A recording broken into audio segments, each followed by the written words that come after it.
गुरुर्ब्रह्मा गुरुर्विष्णु गुरुर्देवो महेश्वराय गुरुर्साक्षात् परब्रह्मा तस्मै श्री गुरवे नमः। हिमालय का समर्पण योग भाग 1। प्रकरण 1। ब्रह्मानंद स्वामी के साथ। उषा काल का समय था। एक छोटी सी झरनानुमा नदी थी। पहाड़ी होने के कारण नदी अधिक गहरी नहीं थी। पहाड़ी क्षेत्र में प्रायः इसी प्रकार की नदियां पाई जाती है। बहता पानी था, इसलिए एकदम स्वच्छ था। नदी के एक किनारे पर मैं बैठा हुआ था और सामने वाले दूसरे किनारे पर श्री ब्रह्मानंद स्वामी बैठे हुए थे। पिछले 3 दिनों के पैदल प्रवास के कारण मैं तो थक गया था। पैर भी दुख रहे थे। पहने हुए जूते का तल्ला सामने दाहिनी ओर से उखड़ गया था। मेरे दाहिने पैर के पास की उठी हुई हड्डी के कारण मेरे साथ प्रायः ऐसा ही होता था, पर इस बार तो प्रवास की शुरुआत में ही हो गया था। उससे आगे के प्रवास के दौरान क्या होगा यह चिंता थी। इतनी चलने की आदत नहीं थी, इसलिए घुटने भी दुखने लग गए थे। ये 3 दिनों में यह हालत हो गई थी, तो आगे क्या होगा यह चिंता सता रही थी। ये मुझे कहाँ ले जा रहे हैं यह पता नहीं था। कहाँ जाना है यह पता नहीं था। कब तक ऐसा चलना है यह पता नहीं था। क्यों जा रहे हैं यह पता नहीं था। बस जा रहा था एक अज्ञात लक्ष्य की ओर, और जा तो रहा था, पर वापसी का रास्ता पता नहीं था। वापस आऊंगा या नहीं यह भी पता नहीं था। पिछली 3 रातें जंगलों में बिताई थी। न ओढ़ने के लिए कुछ था, न बिछाने के लिए, इसलिए नींद भी नहीं आई थी। और 3 रातों से नींद न होने के कारण आंखें भी जलन कर रही थी। लेकिन कल से तो हम बड़े ही निर्जन स्थान पर पहुंचे थे। कल से किसी भी मनुष्य को नहीं देखा था। आगे किसी मनुष्य को कभी देख पाऊंगा या नहीं पता नहीं था। मनुष्य बस्ती अब पीछे छूट गई थी। जंगल के घने होने के कारण अब कोई मनुष्य बस्ती मिलेगी ऐसा नहीं लगता था। उस दिन लगा कि मनुष्य एक सामाजिक प्राणी है, इसलिए वह समूह में रहना पसंद करता है। सदैव छोटे छोटे कबीलों में छोटे छोटे गांव बनाकर रहता है। उस जंगल के घने होने के कारण मनुष्य एक सामाजिक प्राणी है ऐसा ज्ञान हुआ। दूसरी ओर के किनारे पर गुरुदेव शांत चित्त होकर अपने दोनों पैर नदी के प्रवाह में डालकर बैठे थे। उनके पीछे ब्लू हिल पहाड़ियां पर्वत श्रृंखला के रूप में फैली हुई थी। उन पहाड़ियों पर नीले नीले बादल छाए थे, और ये नीले बादल को ब्लू हिल पहाड़ियां क्यों कहते होंगे इसका आभास करा रहे थे। आसपास घना जंगल था। यह नदी भी उस घने जंगल में से ही निकल रही थी। इतना घना जंगल था कि उस नदी के आगे का भाग भी नहीं दिख रहा था। गुरुदेव शांत चित्त सामने वाले ब्लू हिल पहाड़ियों को निहार रहे थे। साधारणतः 6 फीट की उनकी ऊंचाई रहेगी। बड़ी बड़ी सुडौल आंखें, वृद्धावस्था में भी गठीला बदन। उनके शरीर पर एक लंगोट के सिवा कुछ नहीं था। हाथ में किसी वृक्ष की एक मजबूत लकड़ी थी। वे उस लकड़ी का उपयोग प्रायः सहारा लेने के लिए करते थे। सांवला सा रंग था, पर पता नहीं मैंने जीवन में सांवला व्यक्ति इतना आकर्षक कभी देखा नहीं था। उनके पूरे व्यक्तित्व से पवित्रता झलकती थी। ऐसा लगता था इनका शरीर ही नहीं, इनकी आत्मा भी बहुत पवित्र होंगी। इसलिए उस भीतर की पवित्रता का प्रभाव बाहर शरीर के रोम रोम पर दिखता था। पता नहीं क्यों वे बीच बीच में आंखें बंद करके बैठते थे। जब वे इस प्रकार से बैठते थे तो मेरे अंदर कुछ तो भी होता था। मुझे तब ऐसा लगता था वे मेरे अंदर ही झांक रहे हैं। अंदर कुछ कुछ होने लगता था। वे बहुत कम बोलते थे, पर जब बोलते थे तो लगता था आकाशवाणी हो रही है। बड़ी गंभीरता से बोलते थे। उनके शब्दों में बड़ी गहराई थी, और उनके मुख से निकला हुआ प्रत्येक शब्द सत्य प्रतीत होता था। वे जो बोलते थे तो कानों को ऐसा आभास होता था उनके शब्दों को शब्दों के आवामंडल के साथ ही ग्रहण कर लिया जाए। पिछले 3 दिनों में प्रायः बहुत कम ही बोले, और जो बोले वह मुझे प्रोत्साहन देने के लिए ही बोले। उनके शब्दों में भी निश्चितता थी। हम कहाँ जा रहे हैं वह निश्चित उन्हें पता था। हम क्यों जा रहे हैं वह भी निश्चित पता था। आगे का सारा भविष्य एक निश्चित था जो वे जानते थे और मैं नहीं, इसलिए वे निश्चितता से भरे थे। लेकिन मैं नहीं जानता था, इसलिए मैं अनिश्चितता से भरा था। पता नहीं क्यों उनको मैं दूर रहकर देख पाता था, पर पास आने के बाद उनके चरणों के ऊपर नजर ही नहीं उठती थी। मानो मेरा चित्त मुझसे कह रहा हो, अपनी औकात में देख, तेरी औकात केवल गुरुचरण तक ही है और उसी तक सीमित रहा। एक भययुक्त प्रसन्नता लगती थी। भय शायद मुझे मेरे कारण ही लगता होगा, क्योंकि मेरा चित्त शुद्ध नहीं था। पता नहीं कौन कौन सी भूतकाल की यादें भरी हुई थी, और इस अशुद्ध चित्त के कारण मुझे उनके शुद्ध चित्त से आदर युक्त भय लगता था। अचानक उन्होंने अपनी आंखें खोली और मुझसे कहा, जानता है एक दिन अब ऐसा आने वाला है, लाखों लोग तेरे दर्शन के लिए तरसेंगे। तुझसे मिलने के लिए बड़ी लंबी लंबी कतारें लगेंगी। दुनिया के कोने कोने से लोग तेरे दर्शन के लिए आएंगे। तेरी एक झलक किसी को मिल जाए तो अपने जीवन को सार्थक समझेगा। तेरी एक दृष्टि उन पर पड़े, ऐसा वे लोग चाहेंगे। उन लोगों को परमात्मा तक पहुंचाने के लिए तू निमित्त बनेगा। तेरा इतना बड़ा विशाल संसार है, मालूम है तू अपनी अज्ञानता के कारण अपने परिवार को ही अपना संसार समझकर बैठा है। अब देखना, मैं तुझे तेरे अपने संसार में मिलाऊंगा। मैंने आसपास देखा, वहां पर कोई कुत्ता भी नहीं था, और मन में सोचा, ये तो मुझे निर्जन स्थान की ओर लेकर जा रहे हैं और इधर कह रहे हैं लाखों लोगों को मिलाऊंगा। शायद मेरे अगले जन्म की बात कर रहे हैं। मैंने मूर्खतापूर्वक कहा, गुरुदेव, यहाँ तो कोई कुत्ता भी नहीं है और आप मुझे निर्जन स्थान पर ले जा रहे हो और कह रहे हो लाखों लोग तेरे दर्शन के लिए तरसेंगे। गुरुदेव ने शांत चित्त होकर कहा, उन लाखों आत्माओं तक पहुंचने का मार्ग इस निर्जन स्थान से ही जाता है। मुझे मालूम है कि तुझे आज की परिस्थिति में यह सच नहीं लग रहा होगा, पर कल यही सच होने वाला है। बस जब यह सच होगा तब मैं इस दुनिया में नहीं रहूंगा, क्योंकि मेरा कार्य समाप्त हो चुका होगा। मुझे अंतर्दृष्टि के कारण भविष्य का दिख रहा है, तुझे नहीं। हम दोनों के बीच समय का अंतराल है। जिस दिन समय का यह अंतराल समाप्त होगा, दोनों को सत्य का सूर्य दिखाएगा। सत्य सदैव एक होता है, निश्चित होता है। किसी को मालूम जल्दी होता है, किसी को सत्य जानने में समय व्यतीत करना पड़ता है। बस हम दोनों में यही एक अंतर है, क्योंकि गुरु अपने आध्यात्मिक स्तर से बात कर रहे होते हैं और शिष्य अपने स्तर पर रहकर बात सुन रहा होता है। इसलिए दोनों के बीच संवाद नहीं हो पाता, और इसी कारण गुरु की बात शिष्य को उस समय समझ में नहीं आती। शिष्य की दृष्टि सीमित होती है, यह केवल उसके आसपास ही देख पाता है, और गुरु की दृष्टि विशाल होती है। वह शिष्य के पीछे का भूतकाल और शिष्य के आगे का भविष्य काल दोनों ही जानता है। दोनों के बीच समय का अंतराल होता है, और अंतराल बीते बिना गुरु द्वारा कही गई बात शिष्य के समझ में नहीं आती है। और इसी कारण से उस समय मुझे उनकी बात समझ में नहीं आ रही थी, लेकिन वे आश्वस्त थे। थोड़े समय के बाद हम दोनों ने उत्तर दिशा की ओर चलना प्रारंभ किया। पहाड़ियों पर गोल परिक्रमा करते चढ़ते थे और इसी प्रकार से उतरते भी थे। 5 दिनों के प्रवास के बाद उनके स्थान तक पहुंचे। तब तक शाम हो चुकी थी। एक पहाड़ी के ऊपर से एक झरना बह रहा था। उस झरने के पास से गुरुदेव ने नीचे उतरना शुरू किया, और मैंने भी उनके पीछे पीछे नीचे उतरना शुरू किया। कुछ नीचे उतरने के बाद एक छोटा सा जलाशय था। उसके पास उनकी गुफा थी। ऊपर से देखने पर तो वह गुफा कभी दिख ही नहीं सकती थी। अंदर जाने के बाद देखा, पहाड़ी के ऊपर से गुफा में एक एक बूंद पानी लगातार टपक रहा था, और एक ही स्थान पर पानी के वर्षों टपकने के कारण उस चट्टान में खड्डा हो गया था। उस खड्डे के पानी को पीने के लिए इस्तेमाल किया जाता है। वहाँ पानी अधिक हो जाने पर बह बहकर बाहर के जलाशय में इकट्ठा होता था, और वही पानी आगे जाकर नीचे गिरकर उस बड़े झरने के पानी में शामिल हो रहा था। बड़ा ही सुंदर दृश्य सामने था।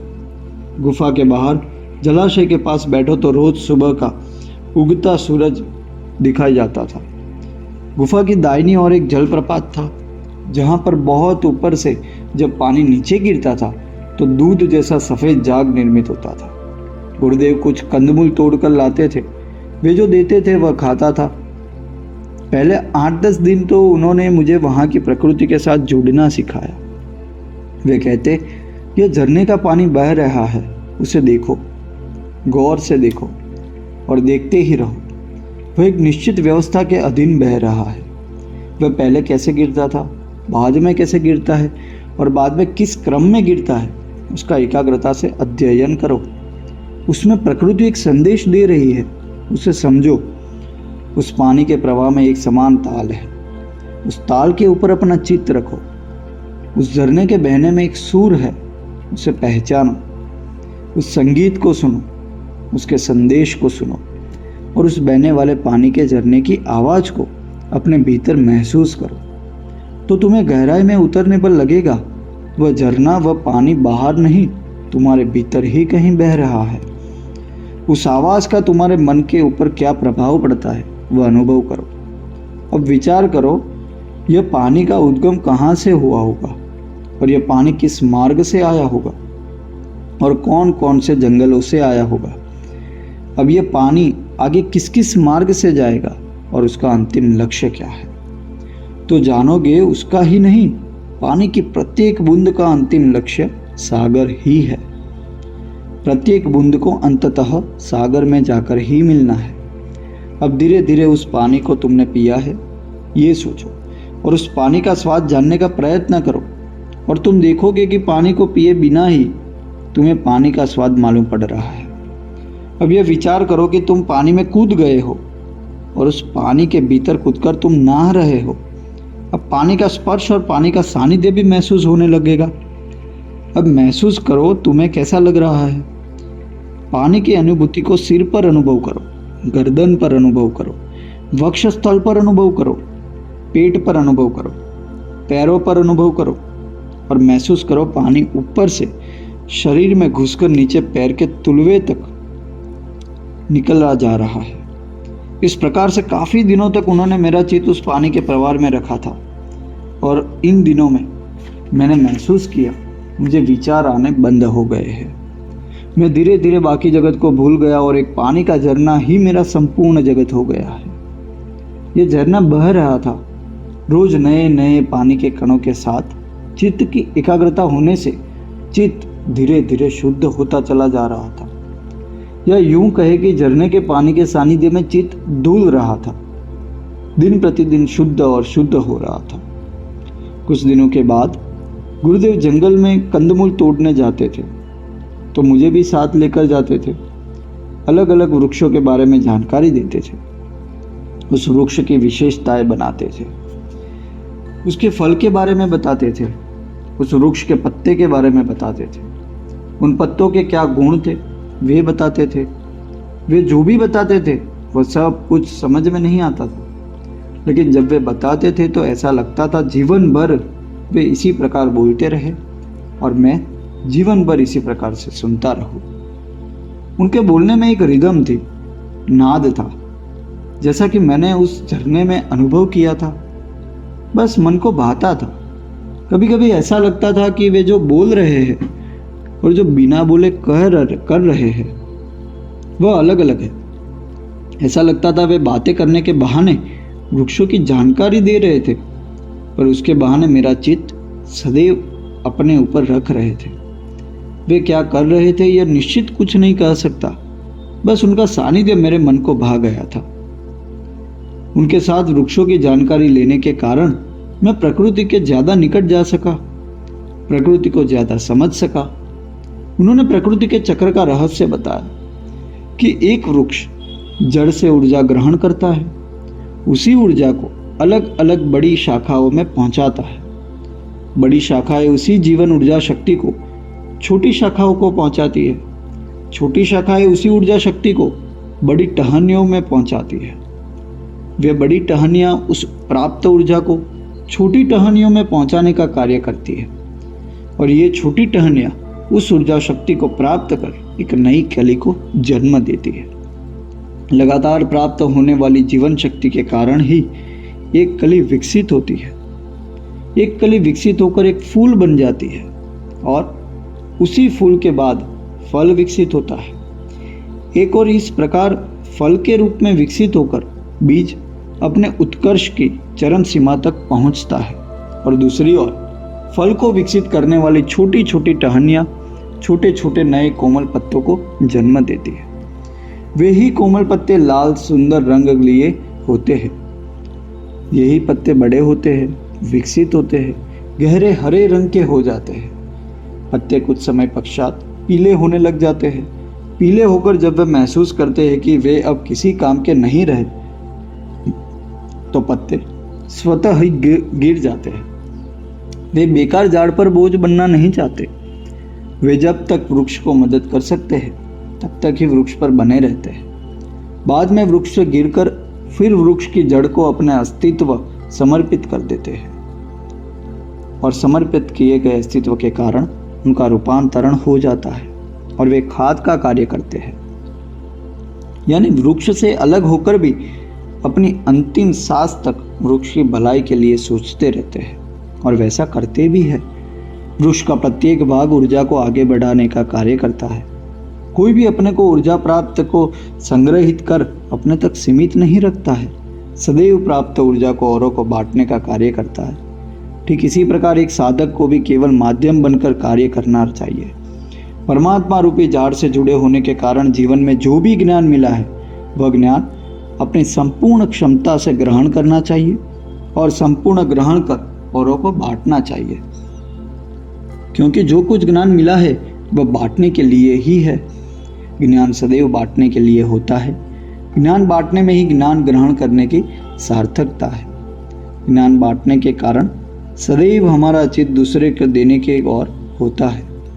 हम सदैव दाता रहते हैं, याचक नहीं, और यह देने की क्षमता ही हमको वृक्ष की एक छोटी सी टहनी समझना चाहिए और परमात्मा रूपी वृक्ष से जो भी मिलता है उसे बांटना चाहिए। बांटना ही सही अर्थ में साधक का जीवन है। जो बांट रहा है वही सही अर्थ में जुड़ा हुआ है और जो जुड़ा हुआ है वही सही अर्थ में जीवित है। मनुष्य जीवन का सारा रहस्य इस बांटने में छुपा हुआ है। आप किसे बांट रहे हैं, कौन ग्रहण कर रहा है, कितना ग्रहण कर रहा है, वह उस ज्ञान का सदुपयोग करेगा या नहीं करेगा, ग्रहण करने वाला योग्य व्यक्ति है या नहीं है, यह देखना भी साधक का क्षेत्र नहीं है। क्योंकि साधक यह ज्ञान उस व्यक्ति के विकास के लिए नहीं दे रहा है। वो यह साधक वह ज्ञान दूसरे को इसलिए दे रहा है कि वह जितना अधिक ज्ञान बांटेगा उतना अधिक उसे प्राप्त होगा। साधक स्वयं की ही आध्यात्मिक प्रगति के लिए दे रहा है और साधक वह ज्ञान देकर सामने वाले व्यक्ति पर उपकार नहीं कर रहा, वह स्वयं अपने पर उपकार कर रहा है। एक वृक्ष प्रकृति के साथ जुड़ा हुआ है, इसलिए साधक के लिए प्रकृति को समझने के लिए एक वृक्ष को समझना अत्यंत आवश्यक है। एक वृक्ष में प्रकृति का सारा रहस्य छुपा हुआ है।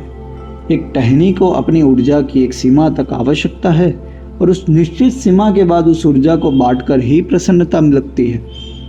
और छोटी छोटी टहनियों और पत्तों में ऊर्जा बांटकर वह अपने निजी संबंध को विस्तृत कर लेती है। उसके साथ इतने ग्रहण करने वाले हो जाते हैं, यानी इतने ग्रहण करने वाले उसे माध्यम के रूप में लेते हैं और सैकड़ों छोटी छोटी टहनियाँ और हजारों पत्ते इस टहनी को माध्यम बनाकर उससे जीवन शक्ति ग्रहण करते हो, तो वृक्ष की आवश्यकता हो जाती है कि उस टहनी तक जीवन ऊर्जा पहुंचाए, क्योंकि उस टहनी पर सैकड़ों टहनियों या हजारों पत्तों का जीवन निर्भर होता है।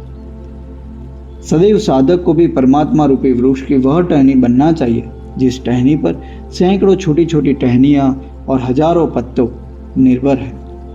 परमात्मा के पर प्राप्त ज्ञान को आपके माध्यम से हजारों लोगों तक पहुंचाना चाहिए और निकाले यह सही भी है, ऐसा मुझे भी लगा। एक मनुष्य की आवश्यकता सीमित है, अधिक से उसे प्रसन्नता व खुशी नहीं मिल सकती। फिर अगर वह अधिक खुशी पाना चाहता है तो उसे जो मिला वह बांटने में ही आनंद है। एक व्यक्ति का भोजन 4 रोटी है अगर उसे 100 रोटियां दे दी जाए तो उसे अधिक रोटियों से अधिक प्रसन्नता नहीं होगी। वे भले 25 गुना अधिक रोटियां है तो 25 गुना अधिक आनंद मिलना चाहिए, तो वह केवल संभव है रोटी के बांटने से। उन रोटियों के साथ अलग अलग माध्यम भी मिलते हैं और उन अलग अलग लोगों रूपी माध्यमों को आप रोटियां बांटते हैं। तो दूसरों को बांटकर, दूसरों को खिलाकर, दूसरों का पेट भरकर ही हमें अधिक आनंद प्राप्त हो सकेगा। रोटियां निर्जीव है, मनुष्य की भूख सजीव है। जब तक भूखे व्यक्ति आपको नहीं मिलेंगे तब तक वे निर्जीव रोटियां आपको आनंद नहीं दे सकती है, क्योंकि केवल दूसरे व्यक्ति मिलना ही काफी नहीं है, भूखे व्यक्ति मिलना आवश्यक है। तभी वे व्यक्ति उस भूख के कारण आपकी दी हुई रोटियां खाएंगे और आपको प्रसन्नता मिलेगी। उस दिन मैंने भी सोचा, अगर परमात्मा से कभी मुझे ज्ञान रूपी रोटियां अधिक मात्रा में मिलती है तो मैं भी मेरे जीवन में उन भूखे व्यक्तियों की खोज करूंगा, उन्हें ढूंढूंगा और प्रेम से परमात्मा की ज्ञान रूपी रोटी उन्हें खिलाऊंगा और आत्मा आनंद प्राप्त करूंगा। क्योंकि आवश्यकता से अधिक ज्ञान की मुझे भी कोई आवश्यकता नहीं है, फिर उस ज्ञान को बांटने में ही सार्थकता है। यह ज्ञान जब गुरुदेव के सानिध्य में प्राप्त हुआ और एक वृक्ष से मुझे परमात्मा के जीवन चक्र का रहस्य प्राप्त हुआ, तो मेरे लिए तो वह वृक्ष ही परमात्मा हो गया। मैं ऐसा सोच ही रहा था कि गुरुदेव ने पूछा, क्या सोच रहे हो?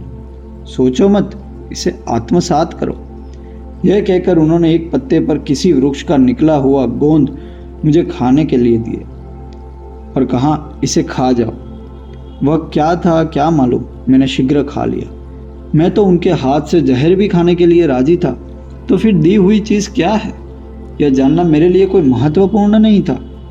वह गोंद थोड़ा कड़वा था, लेकिन मैंने खा लिया। यह देखकर गुरुदेव के चेहरे पर जो समाधान देखा, वह देखकर वह कड़वा गोंद भी मुझे मीठा प्रतीत हुआ और शाम होने वाली थी। हम दोनों वापस धीरे धीरे अपनी गुफा की ओर चल दिए और वहां पर पहुंचने तक मैं पूर्णतः थक चुका था। उस गोंद को खाने के कारण मेरी भूख समाप्त हो गई थी। मैं जाकर सीधे सो गया। अगले 4 दिनों तक मुझे भूख ही नहीं लगी।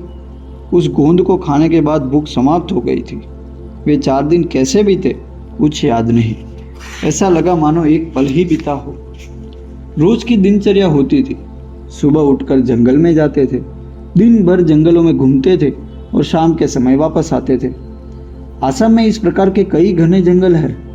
दिन भर धूप में घूमो तो भी धूप नहीं लग सकती है, इतने घने बड़े बड़े जंगल हैं। एक दिन एक वृक्ष के पास बैठकर गुरुदेव जंगल और वन का अंतर समझा रहे थे। उनका कहना था, जंगल प्रकृति दत्त होते हैं, वह प्रकृति के स्वयं की रचना होती है। इसलिए प्रकृति अच्छे रसदार फल देने वाले वृक्ष का भी निर्माण करती है और उसी वृक्ष के पास एक कांटे वाला वृक्ष का भी निर्माण करती है। वह भेदभाव नहीं करती, दोनों प्रकार के वृक्षों को वह विकसित करती है। प्रकृति में समानता है, वह सबसे एक जैसा व्यवहार करती है। इसलिए जंगल में अच्छे वृक्ष भी होते हैं, खराब वृक्ष भी होते हैं। प्रकृति सबको बढ़ने का समान अवसर देती है। कौन किस दिशा में बढ़ता है वह उस वृक्ष के ऊपर निर्भर करता है। इसलिए परमात्मा जब कृपा करता है तो वह सब पर समान करता है। उस परमात्मा की कृपा का कौन कैसा उपयोग करता है यह उस पर निर्भर होता है। जीवन में परमात्मा सभी मनुष्यों को पर आध्यात्मिक प्रगति के समान अवसर देता है, परंतु मनुष्य की लेने की स्थितियां अलग अलग होती है। प्रत्येक मनुष्य को जीवन में समान अवसर प्राप्त होता है। प्रकृति परमात्मा की स्वयं की रचना है, इसलिए दोनों में यह समानता दिखती है। इसलिए देखा गया है कि जंगल में सदैव विभिन्न प्रकार के वृक्ष पाए जाते हैं और जंगल प्रकृति के द्वारा निर्मित होने के कारण पर्यावरण में एक संतुलन बनाकर रखते हैं। एक जंगल को विकसित होने में सैकड़ों साल लगते हैं, पर जंगल नष्ट तो थोड़े समय में भी हो सकता है। जंगल मनुष्य को प्रकृति का अनुपम उपहार है। जंगल मनुष्य को पर्यावरण का एक संतुलन देते हैं। दूसरा, वन सदैव मनुष्य निर्मित होते हैं। मनुष्य स्वार्थी है, वह सदैव उन वनों का निर्माण करेगा जिससे उसको लाभ मिलेगा। इसलिए वन केवल लाभदायी वृक्षों के ही होते हैं। जो वृक्ष फल देते हैं, अच्छी लकड़ी देते हैं, इसी प्रकार के वन मनुष्य लगाता है। वन हरियाली ला सकते हैं पर प्रकृति का संतुलन बनाकर नहीं रख सकते। इसलिए वन प्रकृति के संतुलन का कार्य नहीं करते हैं। वन के साथ मनुष्य की बुद्धि, मनुष्य का स्वार्थ जुड़ा होता है। कोई वृक्ष मनुष्य की दृष्टि से उपयोगी नहीं है पर पर्यावरण के संतुलन की दृष्टि से बहुत उपयोगी होते हैं, और ये वृक्ष जंगल में ही पाए जाते हैं। सब प्रकार के वृक्ष जब स्वाभाविक रूप से एक साथ एक स्थान पर उगते हैं और जिन्हें कोई नहीं उगाता, प्रकृति उगाती है, ऐसे जंगलों में मनुष्य को प्राकृतिक आत्म शांति मिलती है। इसलिए वन के सानिध्य में अधिक जंगल का सानिध्य मनुष्य को अधिक भाता है, क्योंकि समानता, विभिन्नता, प्राकृतिकता और सामूहिकता, इन सबसे मिलकर प्राकृतिक रूप से बना वातावरण केवल जंगल में होता है, वन में नहीं। इस प्रकार से गुरुदेव ने जंगल और वन का अंतर मुझे समझाया। मुझे भी अच्छा लगा, यह मेरे लिए नई जानकारी थी। गुरुदेव ने आगे कहा, इसीलिए साधनारत ऋषि मुनि सदैव ईश्वर का ध्यान करने के लिए जंगल में ही रहना पसंद करते हैं। जंगल में प्राकृतिक वातावरण रहता है और जंगल पर किसी व्यक्ति विशेष का स्वामित्व नहीं रहता है। जंगल किसी व्यक्ति के नहीं होते हैं। जंगल आध्यात्मिक साधना के लिए इसलिए उपयुक्त होते हैं। भूमि का भी ऐसा ही है।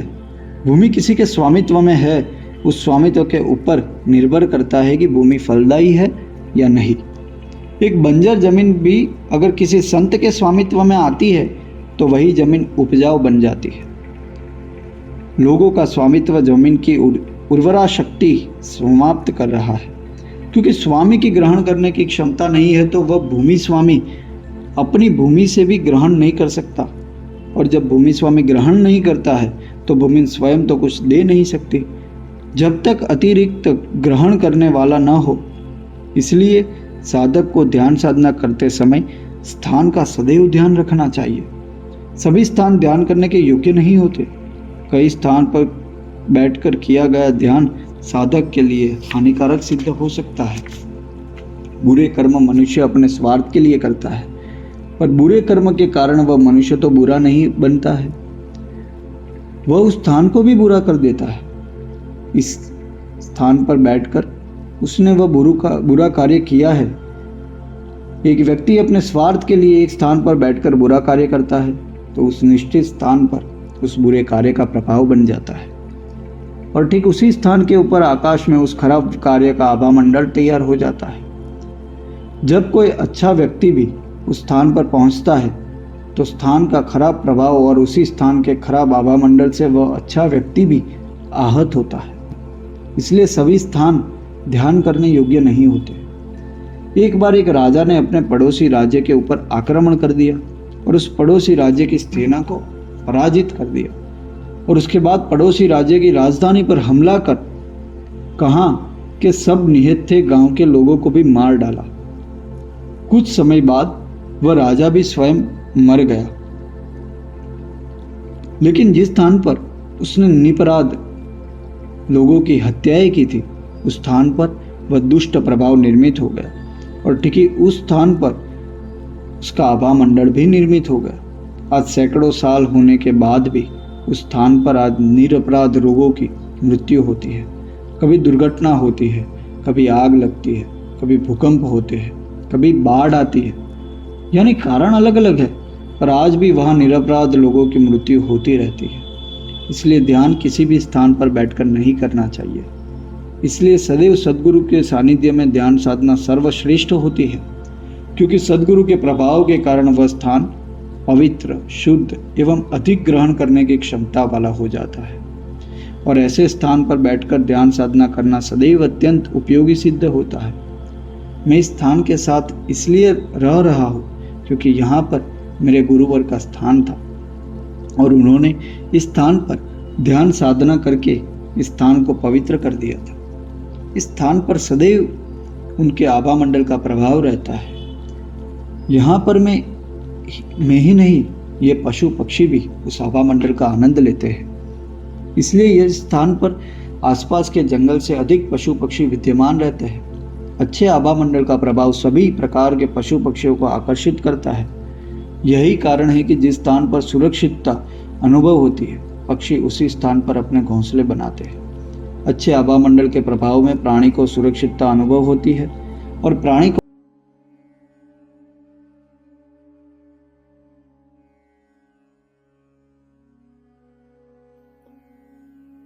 सभी पुण्यात्माओं को मेरा नमस्कार।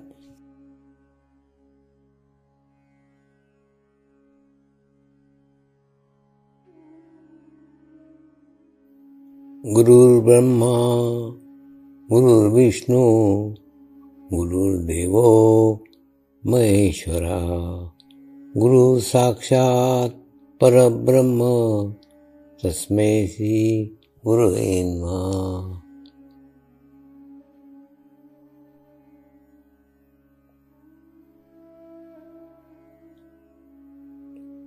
ध्यान की उस स्थिति में जाएंगे जहाँ शरीर भाव पूर्णतः समाप्त हो जाता है।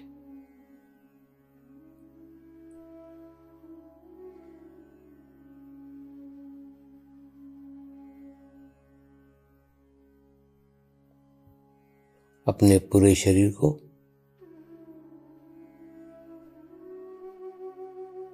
पूर्णतः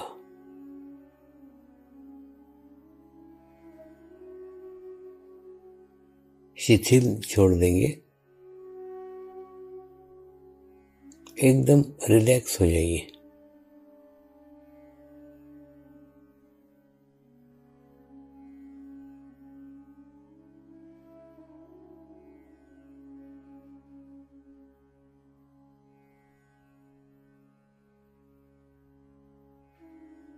मेरे साथ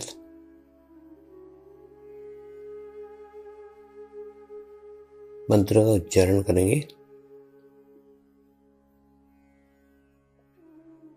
मैं एक पवित्र आत्मा हूँ।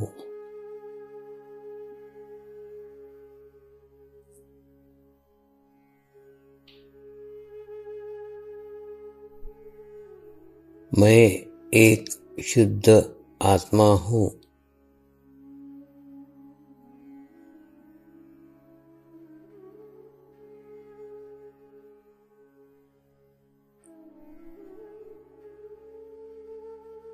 मैं एक पवित्र आत्मा हूँ।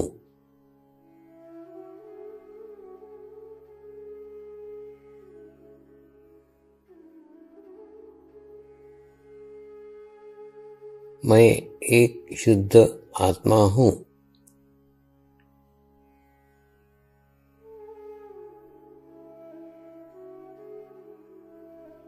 मैं एक पवित्र आत्मा हूँ।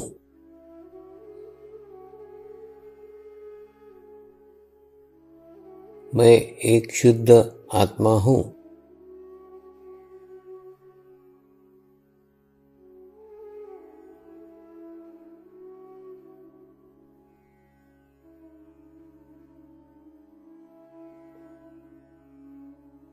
अभी इसी आत्मा भाव को बनाए रखते हुए गुरु मंत्र का उच्चारण करेंगे।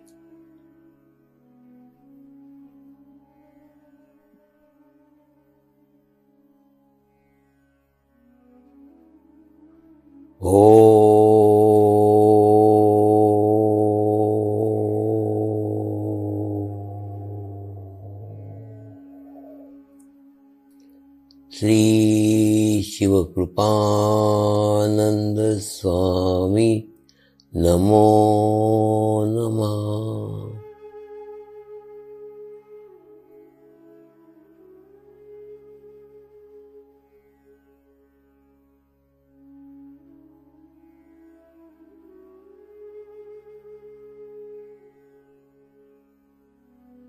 ओम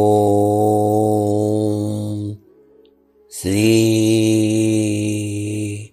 शिवकृपानंद स्वामी नमो नमः।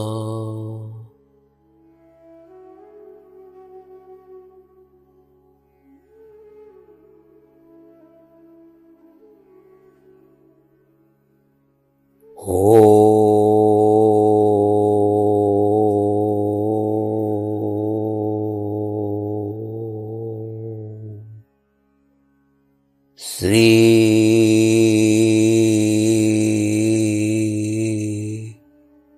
शिवकृपानंद स्वामी नमो नमः।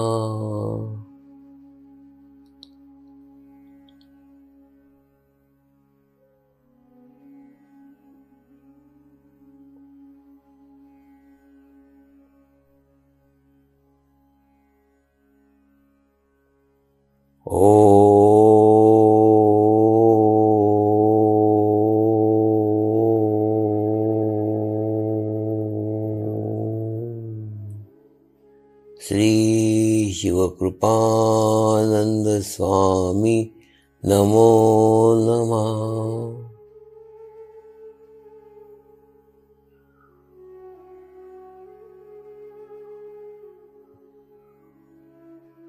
ओम श्री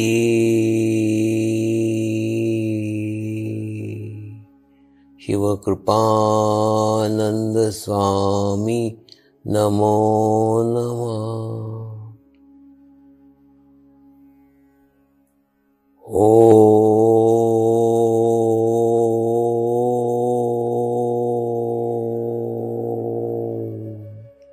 श्री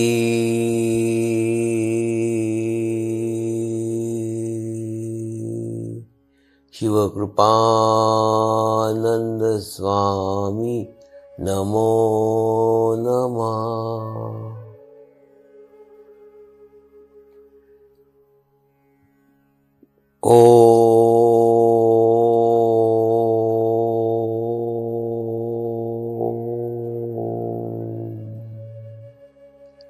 श्री शिवकृपानंद स्वामी नमो नमः।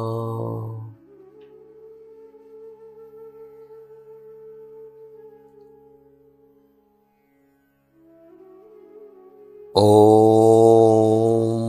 श्री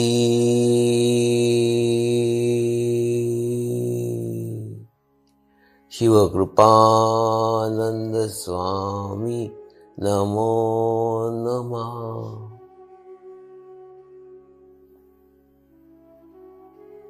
ओम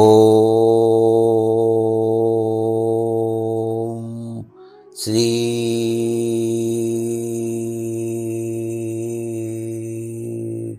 शिवकृपानंद स्वामी नमो नमः।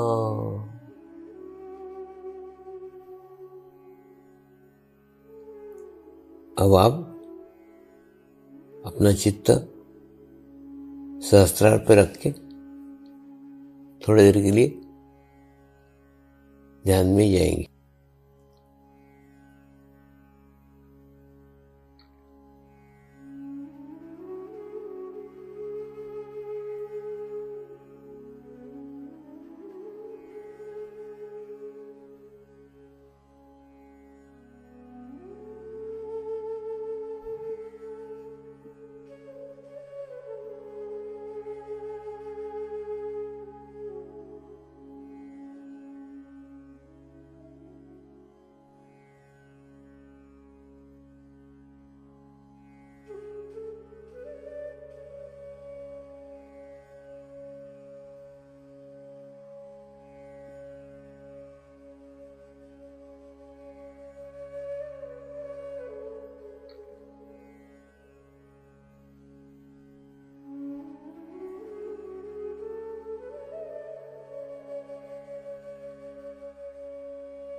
अब हम प्रार्थना करेंगे सभी आत्माओं की